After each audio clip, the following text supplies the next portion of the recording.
Archbishop Cordileone, welcome. Thank you. Well, the Pope has certainly hit the reset button a bit, and he's gotten a lot of attention. He's really kind of rejecting the pomp and circumstance in a way that comes with his position, focusing on poverty. What has surprised you the most about Pope Francis? As I reflect on it, I think it's the power of his personality. His real personality comes through the media, and that's why I think people feel a real connection to him.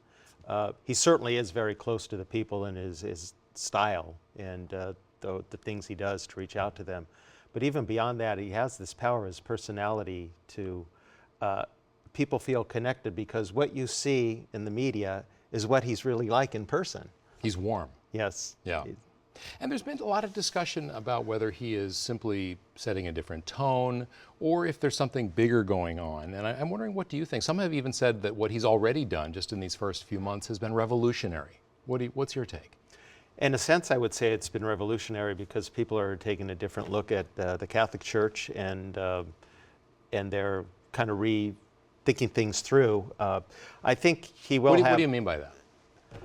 That maybe there's more to look at than they had originally thought. Maybe they had an impression of what the Church is like and what it stands for, and they see something different in Pope Francis that is not really different, but he's bringing out certain aspects of what we're all about that people maybe never realized before. And he has it's not just because his teaching is very effective, but it's who he is. He really lives it in his life. Like you said, rejecting so much of the trappings of the office and living a much more simple life.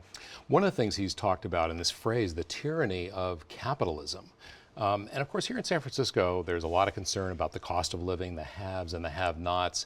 What, in the context of what the Pope has said about that, how do you view this issue here in San Francisco of all these evictions and people worrying about making ends meet, homelessness? You know, how do you put that in the context of what the Pope is now saying?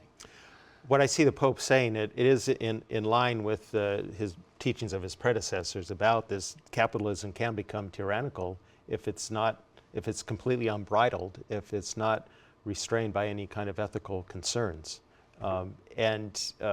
It can become that way. And he's calling us to really think about that. How it relates to San Francisco, I've been here a little over a year. I'm still getting to know the lay of the land, but San Francisco is known for, and I've seen it, of having real concern about working class people, concern for people like these eviction situations, providing workers with health care.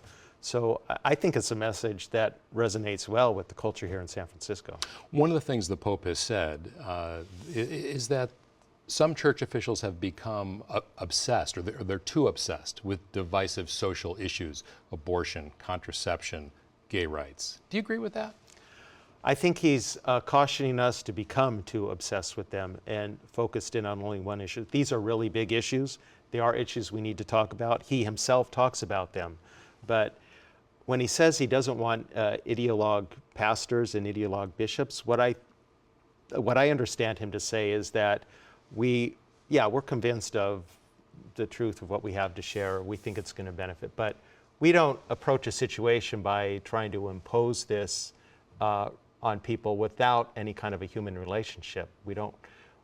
The main thing, the first thing, is to encounter the person, to know the person, not to have judge. A relationship of love. Yes, yes. We have something we want to share, but it has to come out of a relationship, not out of an ideology. I think that's what he's calling us to do. How do we best interact with the world? I think we have a treasure we believe is worth sharing with people, but how do we do that? It's not in an ideological way, but it's in a human way, to love the person. Yeah. You know, there was concern when you got here that because of your past with your support for Proposition 8, that perhaps you would be out of step with your flock. This is the most liberal part, or one of the most liberal parts of the country. And I'm wondering, what have you done to sort of reach out, especially, say, to the gay community, which had particular concerns when you were named Archbishop? Mm-hmm. Mm-hmm. Yes, this is one of the issues that the Church has been strong on, but one of many issues. Me personally, I think my teaching is clear. My teaching is out there.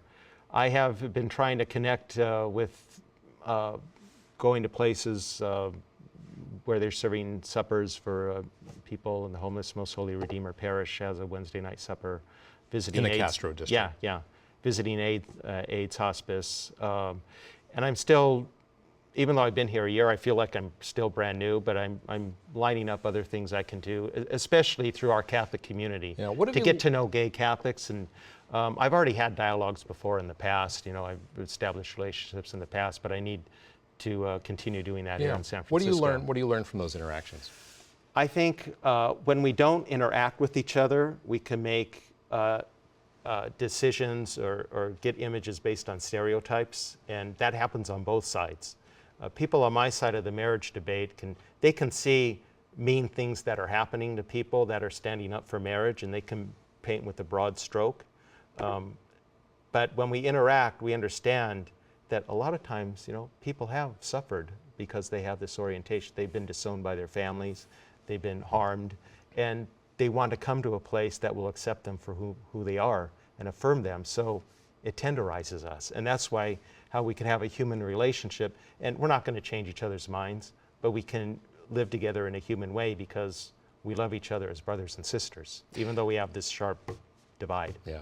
Final question. I know you're a big sports fan. This is the last season for Candlestick Park. I know. And the 49ers are going away, but there's talk of maybe having a last event with the Pope, Pope Francis. Have you heard anything about the Pope being invited to come to San Francisco? Someone mentioned that to me recently who's high up in the 49ers organization. Oh, really? So is there a possibility? I don't know. That's the only thing I heard of. It certainly would be really exciting. I did meet him briefly when I was in Rome at the end of June and reminded him that we're the only archdiocese that bears the name of St. Francis. So maybe it'll happen. All right. Well, Archbishop Cordileone, Merry Christmas and Happy New Year. Thank you very much.